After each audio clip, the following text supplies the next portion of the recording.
Hey guys, welcome to July 11th DVD update. It's been about, pretty much exactly 2 weeks since the last update, and this update I actually have a lot of things to review. The last update I had a lot of things to show, but not too much to talk about. But this time I made sure to watch through tons of stuff so I actually can talk about something instead of just sitting here going, and things like that.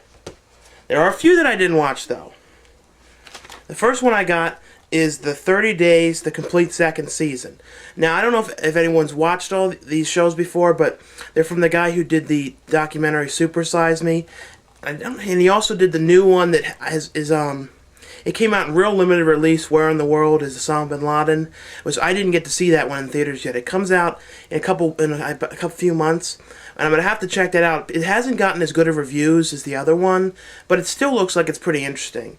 With this show, it takes people, and for 30 days they do something like the Morgan Spurlock for 30 days went to jail. To show what it was like. In the first season, it was 30 days of him living on welfare, showing how he had to collect checks and trying to get by on a limited amount of money. And he does all kinds of stuff like that. And it's like about pro-life and pro-life people living with someone pro-choice and things like that. It was actually a very good show. And I think the second season had I don't know if it was as good as the first one, but I would definitely check these out. I haven't actually seen this in stores. I had to order it online because it's from a I don't know if it's from a big release company, so you may not be able to find it as many places.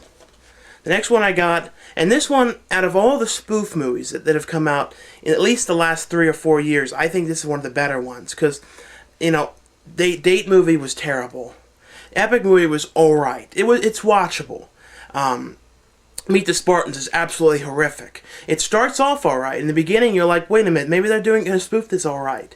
And then about 10-15 minutes in, you realize it's like, oh no. And the new one coming out, that disaster movie, looks awful. Even the trailer's bad. At least with the other 3 spoof ones, the trailer was alright. Scary Movie 4 was alright. Was pretty much my least favorite one. But this one's superhero movie. And I actually thought this one was pretty funny. I mean, I know it's got a lot of stupid jokes, but the jokes work better and are funnier. And I know it's a little late with making this since the first Spider-Man came out in 2000 and if it was 2001 or 2003, I don't even remember when it came out. But this was a little late making a spoof of Spider-Man, but it is very funny. And I would check it out because some people I know are against watching it, but it actually is very good. The next one I got is called Triloquist, which is a Dimension Extremes one. And I hadn't heard anything about this one even coming out, and just found it in the store. And it's from the director, Mark Jones, who directed Leprechaun, and I don't know what else he directed lately. But this actually was pretty cool. It's about this mother in the beginning who dies over a heroin overdose, and she was had an act with a ventriloquist dummy, and her 2 kids were in the hotel room too, and the 2 kids would lived in foster care for years and years on, and at one point they go out basically on a killing spree on the road, with this dummy killing people. It's a little bit like Chucky. And they say Leprechaun meets Natural Born Killers because a lot of sequences turn to black and white, that real aged Natural Born Killers, slight black and white film, that kind of style. I actually thought it was pretty good. It's not the greatest movie, but I actually would check this out. But it's about the dummy, and you keep wondering if the dummy's real throughout the movie. And if it's a possessed dummy, I'd watch it. This one I found, and this one's kind of weird. It's The Chilling, starring Linda Blair. And what's funny about this is, it's a Code Red DVD, but it's still a Freak Show. And I thought Code Red is now gone with BCI, or that other company, and it doesn't have anything to do with it anymore. So it's weird, because I hadn't seen this before. And it's also strange, because they didn't even bother giving it a widescreen transfer. It's just pretty much a slightly cleaned up VHS copy of the movie. I hate when things come out in full screen nowadays, because when you have a widescreen TV, it's a pain in the ass to not have, especially with movies. But it's actually an alright movie. It starts off better than it ends. It's about this cryogenic place, they say Walt Disney or places like that, or in like in Austin Powers, the first one, when he's getting unfreeze, it's like a place like that. And this one guy starts with having his wife cryogenically frozen, and you find out early into the movie that it's all about like stealing organs, and the cryogenic is bullshit, and they basically get the bodies and sell the organs on the black market. And then at one point there's like a lightning strike because all the power goes out in the building. So the guy from Grizzly Adams, apparently, and I've not seen Grizzly Adams' show, but the guy in this who they say plays Grizzly Adams is very inspiring and cool. And I think he was in an episode of Cat House getting prostitutes. But it's that, and then he has to take the canisters outside because all the power goes out, which means all the bodies are going to get warm. So he has to put them outside because it's a below freezing night. They get struck by lightning and start coming back to life and killing everybody. But at that point, when they start killing everybody, it starts going downhill and getting kind of weird and like getting a little long and a little bit non-interesting. But before that, like the whole movie before all that is really actually a good movie. This one I thought was going to be interesting, and I started watching it. I couldn't even really get through it. I don't know if I need to try and watch it again. I just didn't care for this much. It's called Dead and Gone. It's about like this guy who goes out to the woods with his wife, who's in a coma, and like he starts seeing like flashbacks of his wife telling him things, and I don't know. I don't think this is the kind of movie that I like. I'll watch it again. I just did not. I don't know. I just could not get into it. This one I got, and I didn't have an HD version of this, which it came out to before, so I thought I might as well get the Blu-ray. It was $19 at Best Buy, and it's Batman Begins. And I figured I need to watch this again before I see The Dark Knight, because I hadn't watched this movie too many times, because I really liked, as I said before, the Tim Burton Batman's movies. And when you think about it, I mean, I think what's good about the Tim Burton ones as well is the music. I really like Danny Elfman's music, and if these movies use Danny Elfman, I'd like that, but they aren't. But the one thing that's good about this, though, I mean, after a week or so, no one's going to care that it has this, but it has the first 6 minutes of The Dark Knight in high definition. So if you want to watch the opening in full quality, you can watch it on this disc, and the movie looks very good. The opening. The next one I got, and I had never seen this one before. I saw I got an email on Bella from, but Bet Bombshell, I don't know what the hell I'm thinking. It was telling me about, this was filmed in Baltimore, and I had not seen this one, and it's Redneck Zombies, and I really wanted to watch this, and this is a very funny movie. It was filmed in Baltimore. I'm pretty sure I've been to the areas where it was filmed, at least driven through them, and it's about this, it's kind of like in Return of the Living Dead 2, like a canister falls off the truck, and like this hillbilly opens it up. These hillbillies that were making moonshine, they use the container, they dump out the stuff in it and use the container to make moonshine, and then they drink the moonshine, they all become these zombies.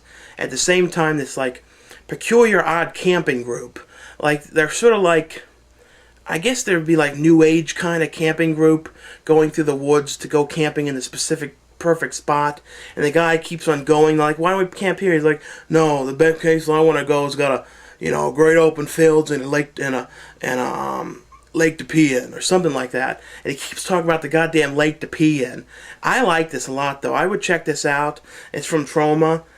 It's one of their older DVDs. I think it's like 97, 98 that came out. This one, I sort of knew going into it that it wasn't going to be too good, but I wanted to watch it just to see. And it's Bruce and Lloyd's Out of Control, which is basically, I don't know if that many people even know this is out. Basically, they made a movie that's parallel to the Get Smart movie with those two Bruce and Lloyd guys, like what they're doing, why Anne Hathaway and Steve Carell are out. It's alright. It's like so cheesed down with the budget, though. It's like got like 1/zillionth of the budget the other one had. So some of the blue screen work in it is kind of bad. Like in the movie, if they had a blue screen of like the doors opening, they had a lot of money to put into making it look better and doing some corrections. With this, it looks real dropped in. I mean, it's not bad. I mean, I can understand they had limited budgets, but don't do things like this too much. I mean, unless you really have somewhere to really go with it. Basically, it's about them and this like invisible cloth that gets stolen, and like that Terry Crews was, I think, in the beginning. I wish he was in more of it, but like the cloth gets stolen and they have to try and find it, otherwise someone will take it and use it for bad things or something. I don't know. I'd check this out, but it's not the greatest thing. I like that Warner Brothers wants to do these things for the fans. You know, if like for fans like do stuff that they normally wouldn't. Like I'm really looking forward to seeing The Lost Boys 2, because this is from the Warner Premiere Company, and I am interested in seeing the Beetlejuice they're doing. I wish they would think it over and try and get Michael Keaton to do it and give it a theatrical release, because I think more people would like to see that in theaters, because when you think of Beetlejuice, there's only Michael Keaton. And I don't know, I think they should really think, unless they can find somebody who like played him at Universal. Because some of those people at Universal that play Michael Keaton at that stage show, you know, it was Beetlejuice live on stage, you get somebody like that who played it for like 15 years, who has it down to a T. That's my only answer. The next one I got because I found that it was filmed at Towson University, which is right near my house, and I saw it before, but I didn't realize that it was filmed there. It's The Curve, and there's a few scenes I could tell that were at the university, like the scene when they're sitting in that cafeteria, the same cafeteria that me and MJ filmed in, us eating in one of the video blogs around the town where we're actually sitting in that same spot. I have to find the link and show you. But it's a movie about, they find out, it also goes by the other name, Dead Man's Curve, but they find out that at the school, that if your roommate kills yourself, you get guaranteed straight A's. So basically, they try and get their one roommate to kill themselves. This is very good. I don't want to ruin any of the twists to this. I would check this out. It's an older movie. It came out in like 97, 98, something like that. But I always liked this. It has Matthew Lillard and Kerry Russell. And I'd check this out. And you can get it cheap on CD Universe or Amazon. This one, I got at Walmart, surprisingly, carried this, American Crude. And it's an independent horror film with Rob Schneider and Ron Livingston. And I mainly got it because I saw Ron Livingston was in it. And you'd probably recognize him from Office Space as the main guy in Office Space. He hasn't been in too many comedies, like big comedies, at least not that I've known of. I think he was in an episode of that Dark, whatever that thing Steven Spielberg did for TV, Nightmares and Dreamscapes. I think he was the guy who was unconscious or was still alive that was being operated on or something like that. But he's very good. And this one, it was like they were throwing a bachelor party for their friend, Rob Schneider, and like all these things go wrong on it. And it's sort of like, a little bit like Very Bad Things, but it's not as good. A lot of people didn't like the movie Very Bad Things, but I always really liked that movie. And here are some of the ones that I said I was going to talk about in the last update that I didn't get to watch yet. And it's the Spiderwick Chronicles. It stars, what's the name of that kid?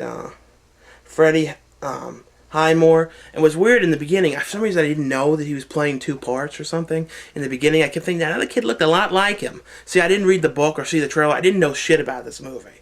So like I was thinking, he looks a lot like him. Is that him? And then I just fast forward to the end. It's like, oh, it's him playing two parts, like Parent Trap. Because a few scenes the kid looked a little bit like, kind of like he might have been like added in a way. So I was like, okay.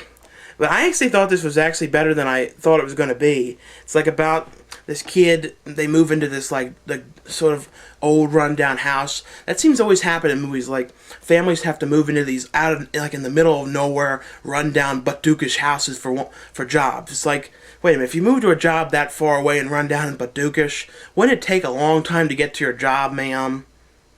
I always thought that, because like there was like, we gotta move for our work, son. We have to. I know you're leaving all your friends behind. It's like, but Mom, we're moving here. It takes 45 minutes for you to get to your job from here. Can't we move somewhere closer, in the city by the job? Can't afford it, son. But it's about him, and he goes up in the attic, and he finds this big book. Kind of like a Secret Garden kind of effect, finding this book. And he opens the thing up and lets out all these creatures. And then, Nick Nolte is like is after him or something. And then they have to keep Nick Nolte's character from getting the book. I thought it was pretty funny, though. And Martin Short plays the character of that little troll thing or in the beginning throughout the movie, like that lives in the house. I would check that one out, though. And the next one was Drobit Taylor, which is the Blu-ray version.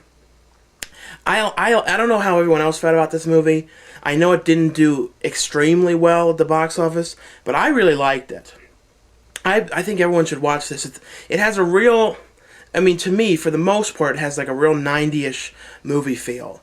And I know that they say that John Hughes wrote the story years ago, but he wrote it under a different name in this movie for some reason. Like, he wrote the story, and I guess Seth Rogen adapted it or rewrote it into a movie, something like that. It's about like these kids getting bullied at school, and then they have to find someone like to be their bodyguard, and they get Owen Wilson, and Owen Wilson is basically stealing from them throughout the whole movie and things like that. And he's really, I don't know, I would just definitely check this out. I like it. This one I got sent, and I never saw this show before, and I thought it was pretty good, called Spike TV's Mansers, and it's I could ask kind of questions like what's the most dangerous animal, how they get drunk fast, things like that. It's actually interesting. It's like some of it I felt was a little bit cool, but for the most part it was actually pretty good. It's like, can you take the Duke of Death and stuff? I would check this one out. And then I got sent this one, which I was really happy is coming to DVD, and everyone needs to get this. And it's Comedy Central's TV Funhouse, and I believe it's based on the SNL, TV Funhouse thing they play. I don't know if that's still on. I haven't watched SNL in a long time, but it kind of has like a Pee-wee's Playhouse sort of feel. It starts with this guy, I believe his name's Doug, and he's like in like this cool set, and he's like around all these puppet animals and these real animals. And basically it's like a show with these puppets around these real dogs and cats and stuff, doing like crazy stuff, like going to Mexico and like being in like the Sonai and all kinds of weird stuff. I think everyone should watch this. They have like every day is like a theme day, like Western Day, Hawaiian Day, Christmas Day, Caveman Day, and I would definitely watch these. And it was on Comedy Central in like 2000 and 2001, and then they used to like replay it at like 12:30, 1 o'clock in the morning for about 2 years, and then for the last 3 or 4 years, it's been totally like gone. You haven't been able to see it at all. So I'm glad this is finally on DVD, and I'm sure a lot of you may have seen this, may remember this. And the guy who does the Triumph the Insult Comic Dog does a lot of the voices in this. And I believe he's like a writer too, and he wrote like a lot of the Adam Sandler things. The next one I got is the 5th season of Reno 911, and I don't think I saw season 4, but I watched a couple of these and liked this. I watched the show for a while in the beginning when it was on, but then I got like sort of lost track of when it was on. I really liked the movie though, the Reno 911 the movie, but the show, I definitely think everyone should watch this show. It's pretty funny. It's basically like a spoof of Cops. This is pretty much what it is. It's like filmed that same way. I'm sure most of you know what it is, though. And they always do a decent job on the features with this. They have 40 minutes of outtakes and cut stuff. And the thing that I'm glad they're doing now is releasing these uncensored, because the first season wasn't fully uncensored, but they're doing that. And I think like that's the best thing about shows. I know now they're finally going to do that with the next South Park season, release it uncensored. I don't know why they didn't release the other ones before uncensored, because they were releasing like the last, I think, 3 seasons to iTunes unedited. So it was weird the DVDs weren't. And the last 2 I got was Futurama, The Beast of a Billion Backs. I didn't get to watch this one yet. I like the other one though, so I think this one's going to be pretty good. I saw it got a few like not as good ratings as the last though. And this one I didn't watch yet either is Jason Burr in The Tattooist. And I don't know much about what this was about. It just looked very interesting. I think it's about like this guy's a tattoo artist or something. But anyway, thanks a lot for watching. I hope I was more informative with this update than the last one. I just kept going like, didn't watch it. Pretty good. Like, I'm sorry I didn't get to watch because I was, like I said, I was away.